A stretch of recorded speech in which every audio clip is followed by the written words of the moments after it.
Good evening. The Prime Minister, who said last month that he'd rather die in a ditch than ask for another Brexit delay, has now written to the European Council President accepting a 3-month extension to the Brexit process. It's the formal confirmation that Mr Johnson's pledge to take Britain out of the EU by this Thursday can't be delivered. The Prime Minister has again called for an early general election. He said this Parliament had become dysfunctional, but his plan for an election on December the 12th was rejected by the House of Commons tonight. Another attempt is expected tomorrow, and Labour says it will not agree to an election unless a no-deal Brexit is completely ruled out. This report from our political editor Laura Kuenssberg does contain some flash photography. Throw your hands up if you like. A very short and efficient and constructive meeting, and I am happy that decision has been taken. Short and efficient? Not how anyone could describe the Brexit process. Is this extension too long? Full of missteps and stumbles. Be careful, be careful. Take care. But the meeting in Brussels to give the UK another 3-month delay was exactly that.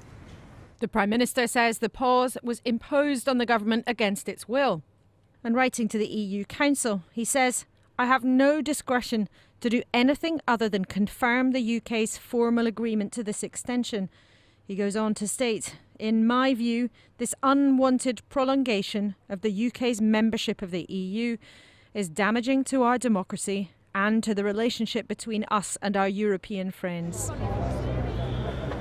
But despite Boris Johnson's rush, he's broken his Brexit deadline and his promise to leave by Halloween. Instead, this afternoon, trying to push MPs to the ballot box. There is a widespread view that this Parliament has run its course. And that is because I simply do not believe that this House is capable of delivering on the priorities of the people, whether that means Brexit or anything else. Technically, this session's only been going a couple of weeks, but the current cast have been in place since 2017. There's nothing comfortable about this for Labour, but they won't agree a contest yet. He will avoid his responsibilities, break his promises to dodge scrutiny. And today he wants an election and his bill. Well, not with our endorsement. There's a message to the people of Scotland. The SNP and the Lib Dems, though, weren't ready to back the Prime Minister tonight. But tomorrow, when he'll need only to win by 1, might be a different story. We will not vote with the government tonight, but make no mistake, the Scottish National Party are ready to give people back their say.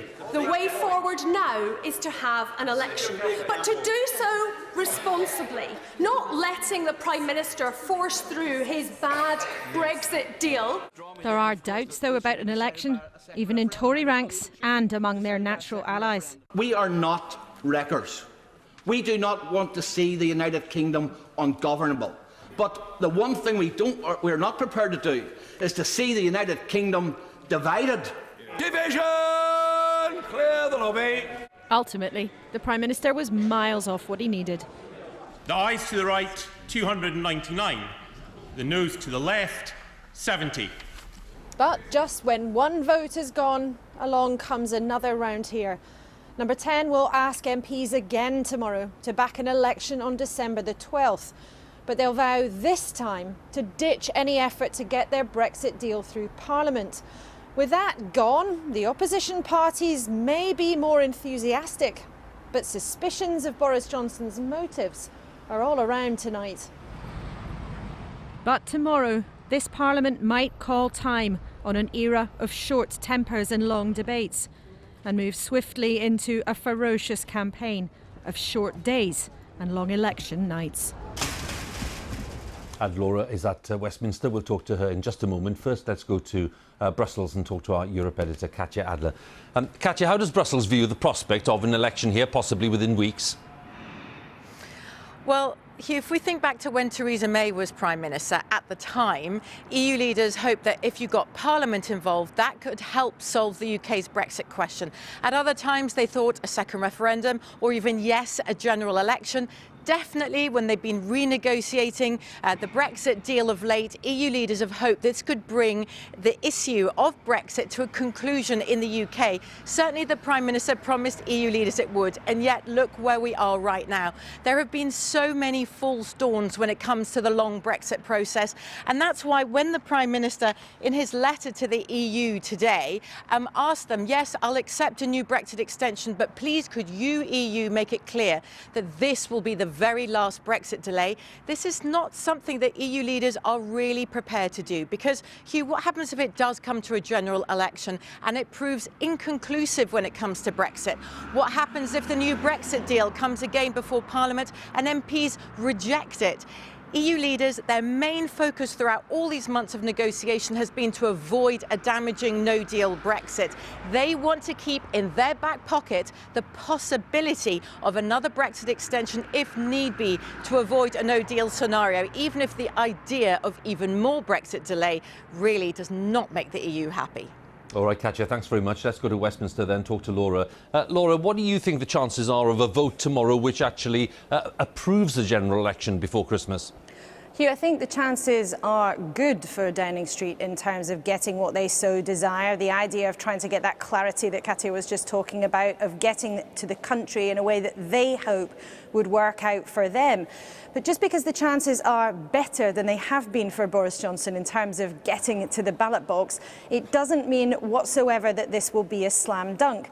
Remember, he has tried before and failed, tried again and failed, and tried again tonight and failed again. It seems tonight that the Lib Dems and the SNP are pretty much on board, but pretty much is very important. They will be waiting to see precisely in black and white what the terms are of the vote that the Prime Minister wants to have tomorrow. And do not underestimate for one single second how other MPs from the Labour Party or maybe the DUP might try to get in there and amend or change what has been put forward in front of them. So certainly it seems that things could be stacking up for the Prime Minister. But it does not mean that he will reach this goal by in 24 hours' time. It seems, though, that Parliament has been inching towards this moment for many weeks now. It could be that we are now in the final strides.